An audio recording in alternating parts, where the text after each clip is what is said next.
Magaalaa Adaamaatti bulchiinsi kutaa Magaalaa Dambalaa pirojeektota garagaraa birrii biiliyoona 1.8 oliin ijaarsisaa ture Eebbisiisuun tajaajilaaf banaa taasise. Sagantaa Eebba pirojeektotaa kanarratti hooggantoonni magaalaaf kutaa Magaalaa Dambalaa, jiraattonni aanaalee sadeenii, abbootiin gadaa fi haadholii siinqee hirmaatan. Pirojeektonni eebbifaman kilaastara furdisa horii foonii fi bakka tursiisa daa'immanii, tapha daa'imman hawaasaa fi jiddugala gabaa, sheediiwwan horsiisa horii aannanii fi lukkuu, industirii godoo fi misooma qurxummii akkasumas manneen barnootaa bu'uura boruufaadha. Hojii raawwachiisaa olaanaan kutaa Magaalaa Dambalaa obbo Himanuu Tashoomaa hojiileen misoomaa akka kutaa Magaalaa Dambalaatitti hojjetameef eebbifame danuudha. Hawaasnis kunuunsuun itti fayyadamuu qaba. Dabalataanis jala bultii filannoo irratti argamna waan ta'eef paartii badhaadhinaa filadhaa jechuun ergaa dabarsan. Pirojeektoonni guyyaa har'aa kana eebbifaman ifatti hawaasa keenyaaf banaa ta'anii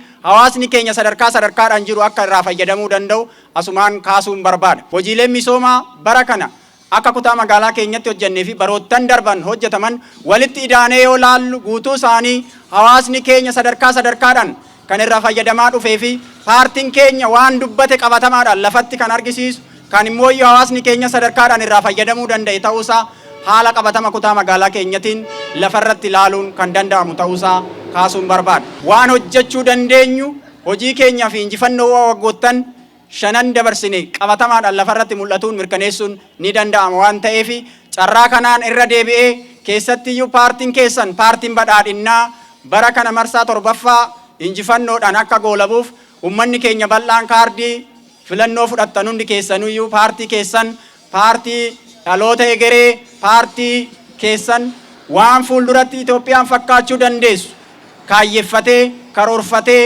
xiiqa'ee hawaasa isaa sochoosee ummata isaa sochoosee galmaan ga'uu danda'u akka filattan asumaan kaasuun barbaada. Pirojeektota akaakuu adda addaa 21f baay'inaan pirojeektota 550 ol baasii birrii biiliyoona 1.8 oliin ijaarramee marsaa tokkoffaan eebbifamuus ibsan. Dabalataanis qindeessitoota Eebba pirojeektii sadarkaa kutaa magaalaaf aanaaleetitti sosochii gaarii taasisan galateeffatan. Keessattiyyuu akka kutaa magaalaa keenyatti hojiiwwan pirojeektii bara kanaaf qabanne marsaa kanan eebbisna jennee qabanne pirojeektii 21 gosaan kan ta'anii fi akaakuu adda addaa naannoo 1556 ol ta'an guyyaa har'aa kana marsaa jalqabaa kanaan eebbisuu dandeenyee jirra. Pirojeektiin keenya guyyaa har'aa eebbisne kun sadarkaa kanatti akka eebbifamu koreen sadarkaadhaan jirtan addatti aanaan irreechaa akka aanaan malkaa Adaamaa irreechaa akkasumas wanjii fi hoggansi keenya kutaa magaalaa koree qindeessituu kutaa magaalaa irraa kaasee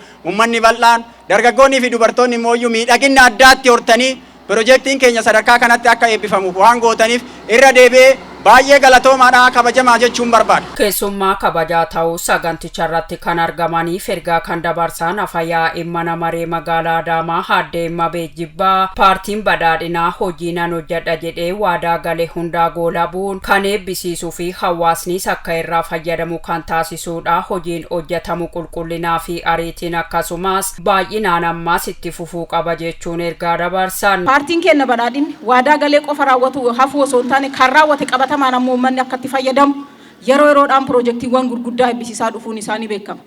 Guyyaa har'aa kanas kutaa magaalaa Dambalaatti pirojeektiiwwan sadarkaa aanaatti fi sadarkaa zoonitti hirmaannaa uummataatiif akkasumas badhaadhina maatiitiin bajata mootummaa qabnuun humnoota waloo keenya cimsuudhaan hojiiwwan gurguddaan hojjetaman eebbaaf dhiyaatanii guyyaa har'aa ifoomanii uummanni keenya akka itti fayyadamu guyyaa har'aa eebbisiifamee jira.